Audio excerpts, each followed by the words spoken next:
Assalamualaikum warahmatullahi wabarakatuh. Kami dari kelompok 5 akan mempresentasikan hasil diskusi kami. Kenalkan, nama saya Torik Ramadan, NIM 210 72056. Saya adalah Putri Cantia dari kelas 1C D3 Akuntansi. Perkenalkan, nama saya Putriani, kelas 1C D3 Akuntansi. 1. Sistem perekonomian pola kegiatan ekonomi. Sistem perekonomian adalah sistem yang digunakan oleh suatu negara untuk mengalokasikan atau mendistribusikan sumber daya yang dimilikinya baik kepada individu atau rumah tangga maupun organisasi di negara tersebut.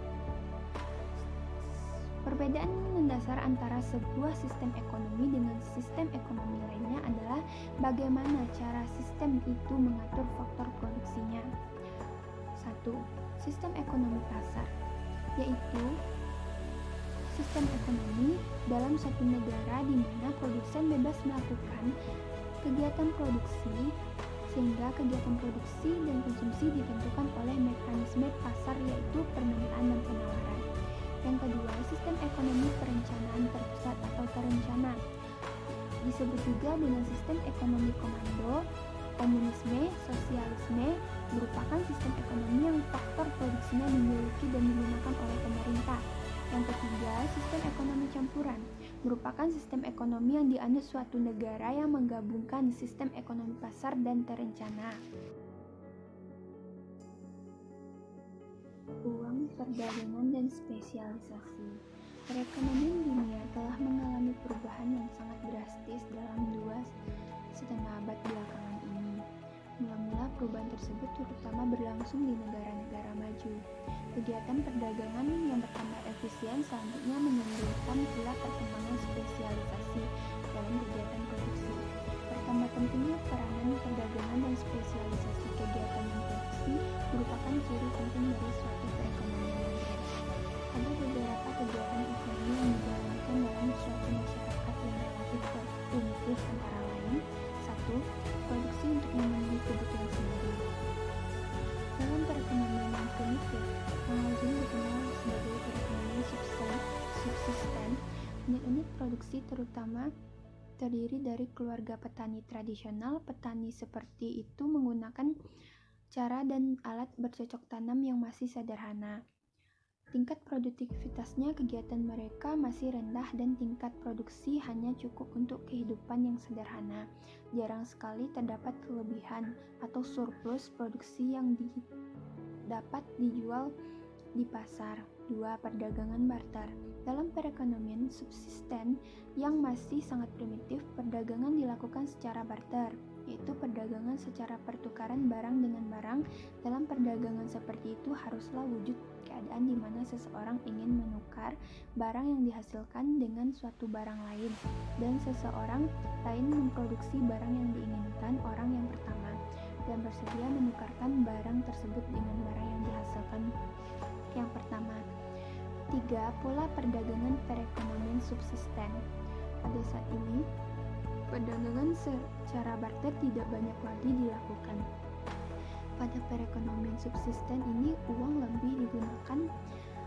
telah digunakan sebagai alat perantaraan dalam tukar-menukar. Selanjutnya, pola kegiatan ekonomi dalam perekonomian uang. Perekonomian yang menggunakan uang sebagai perantara dalam tukar-menukar atau perdagangan dikenal sebagai perekonomian uang.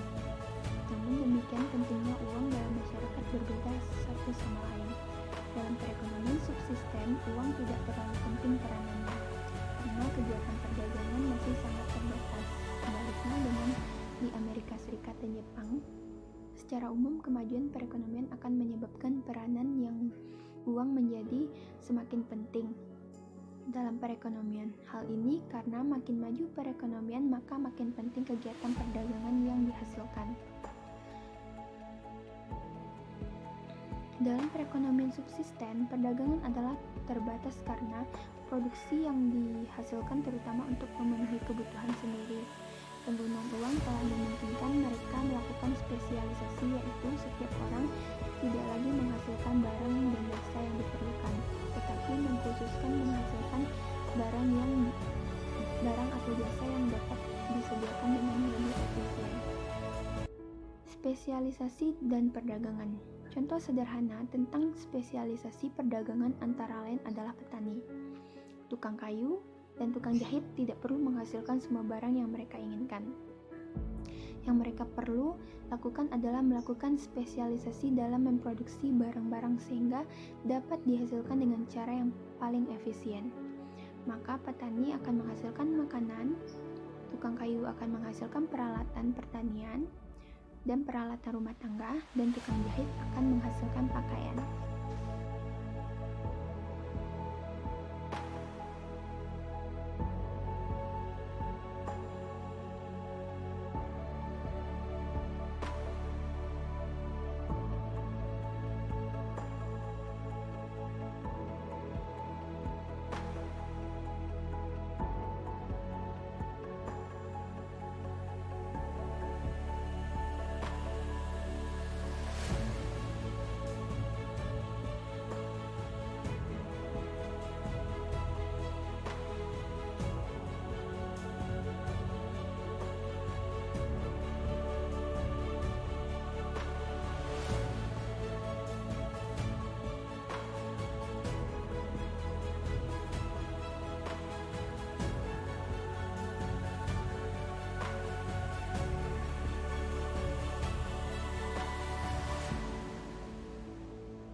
Dua, pelaku kegiatan ekonomi.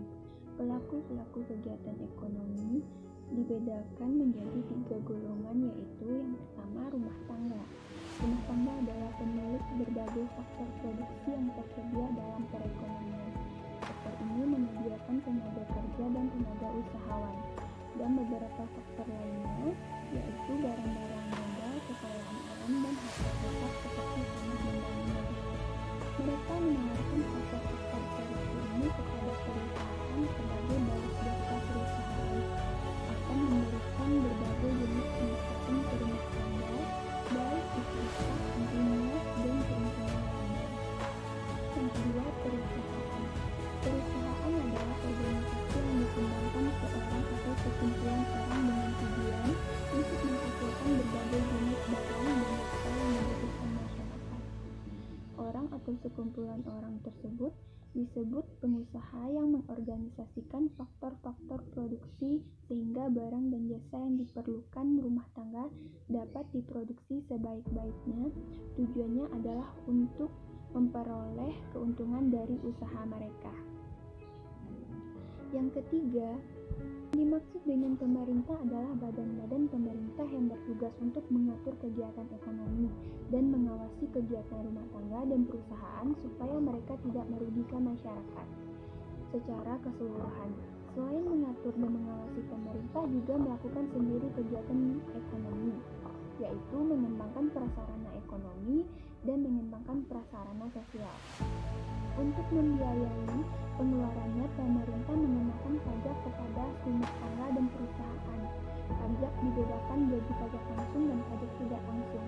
Selain dari pajak, pemerintah mendapat pula pendapatan dari pembayaran royalti dari perusahaan yang mengeksploitasi kekayaan alam dan keuntungan dari perusahaan yang dimilikinya. Baiklah, di sini saya akan menjelaskan tentang mekanisme pasar. Mekanisme pasar. 1. Suatu penilaian awal. Kemajuan yang telah dicapai berbagai perekonomian, terutama perekonomian negara-negara maju, membuktikan bahwa pertama, pada umumnya mekanisme pasar adalah sistem yang cukup efisien dalam mengalokasikan faktor-faktor produksi dan mengembangkan perekonomian. Tetapi kedua, dalam keadaan tertentu ia menimbulkan beberapa akibat buruk sehingga diperlukan campur tangan pemerintah untuk memperbaikinya. 2. Beberapa kebaikan mekanisme pasar. Kebaikan mekanisme pasar yaitu 1. Memberi informasi yang lebih tepat. Pasar dapat memberikan informasi yang sangat berguna, yaitu dengan memberikan keterangan tentang harga barang dan sampai di mana besarnya permintaan kepada berbagai barang. Yang Yang kedua, memberi stimulus mengembangkan usaha. Keadaan dalam pasar terus-menerus mengalami perubahan, pertambahan pendapatan, kemajuan teknologi, dan pertambahan penduduk akan mengembangkan permintaan. Ini akan memberikan dorongan kepada pengusaha untuk menambah produksi dan meningkatkan kegiatan ekonomi. 3. Memberi stimulus untuk memperoleh keahlian modern. Pasar yang semakin meluas berarti lebih banyak barang harus diproduksi. Untuk mempercepat pertambahan produksi, teknologi yang lebih modern harus digunakan dan kemahiran teknik dan manajemen yang modern diperlukan. Kebutuhan ini akan menjadi perangsang untuk memperoleh keahlian dan cara memproduksi secara modern. Yang keempat, menggalakkan penggunaan barang dan faktor produksi secara efisien. Yang kelima, memberikan kebebasan yang tinggi kepada masyarakat. Memberikan kebebasan yang tinggi kepada masyarakat untuk melakukan kegiatan ekonomi. Tidak seorang pun di dalam pasar mendapat suatu tekanan di dalam menjalankan kegiatannya. Ia bebas untuk membeli berbagai macam barang yang diinginkannya, dan begitu pula ia mempunyai kebebasan untuk menjual faktor produksi yang dimilikinya kepada pengusaha atau perusahaan yang menurut pendapatnya akan memberikan pembayaran yang paling menguntungkan. Para pengusaha mempunyai kebebasan yang penuh untuk memilih jenis barang apa yang diproduksikannya dan jenis-jenis faktor produksi yang akan digunakan untuk menghasilkan barang-barang tersebut. 3. Beberapa kelemahan mekanisme pasar, yaitu A. Kebebasan yang tidak terbatas, menindas golongan-golongan tertentu. B. Kegiatan ekonomi sangat tidak stabil keadaannya. C. Sistem pasar dapat menimbulkan monopoli. D. Mekanisme pasar tidak dapat menyediakan beberapa jenis barang secara efisien. E. Kegiatan konsumen dan produsen mungkin menimbulkan eksternalitas yang merugikan. Yang dimaksud dengan eksternalitas adalah sampingan buruk atau baik yang ditimbulkan oleh kegiatan mengkonsumsi atau memproduksi. 4. Kegagalan pasar. Yang dimaksud dengan kegagalan pasar adalah ketidakmampuan dari suatu perekonomian pasar untuk berfungsi secara efisien dan menimbulkan keteguhan dalam kegiatan dan pertumbuhan ekonomi. Kegagalan ini mendorong pemerintah untuk menjalankan beberapa kegiatan ekonomi. Berdasarkan kelemahan dari mekanisme pasar seperti yang telah diterangkan, dapat diambil kesimpulan bahwa tujuan dari campur tangan pemerintah adalah untuk A. Menjamin agar kesamaan hak untuk setiap individu tetap wujud dan penindasan dapat dihindarkan. B. Menjaga agar perekonomian dapat tumbuh dan mengalami perkembangan yang teratur dan stabil. C. Mengawasi kegiatan-kegiatan perusahaan, terutama perusahaan-perusahaan besar yang dapat mempengaruhi pasar agar mereka tidak menjalankan praktek-praktek monopoli yang merugikan. D. Menyediakan barang bersama. E. Mengawasi agar eksternalitas kegiatan ekonomi yang merugikan masyarakat dihindari atau dikurangi masalahnya.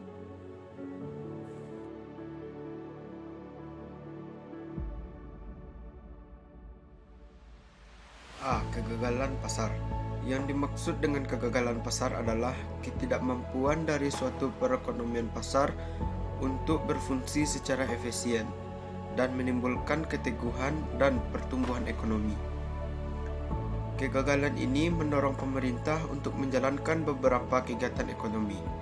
Di sisi lain, pada konteks politik, pemegang modal atau saham menggunakan istilah kegagalan pasar untuk situasi saat pasar dipaksa untuk tidak melayani kepentingan publik.